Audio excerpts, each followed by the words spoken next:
Hello, everyone. Welcome to A Garden a Day with Maidenbrock Gardens, where we explore the world one garden at a time. But first, it's a new year. We are starting something new, and we hope you will too. If you haven't subscribed to A Garden a Day yet, I hope you decide this is the year you will tap on that button. You can also find us on Substack, where you can subscribe to read our latest newsletter. You can find us there as Maidenbrock Gardens, or click on the link in the show notes. Thanks! Today we are heading to Hunte's Gardens in sunny Barbados.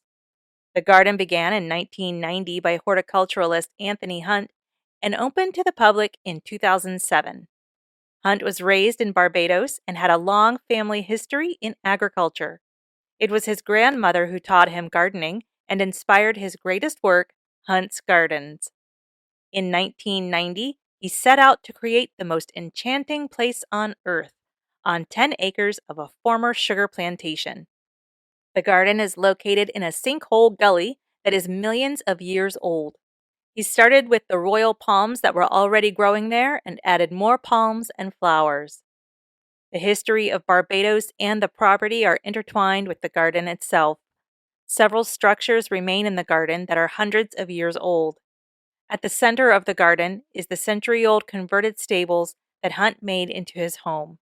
He furnished it with antiques and invites visitors inside to see his historic furnishings. He also offers rum punch, coffee, and cake to visitors. Inside the garden are winding pathways, benches for resting, and sometimes unexpected visitors. Hummingbirds and green monkeys are regular garden companions. Hunte also added a PA system where soft classical music plays as visitors stroll through the garden. There are more than 84 species of plants and birds found within the garden, including some that are rare to the West Indies. The garden is a lush tropical paradise filled with vibrant colors and textures. There are vines, ferns, orchids, bromeliads, and towering palms.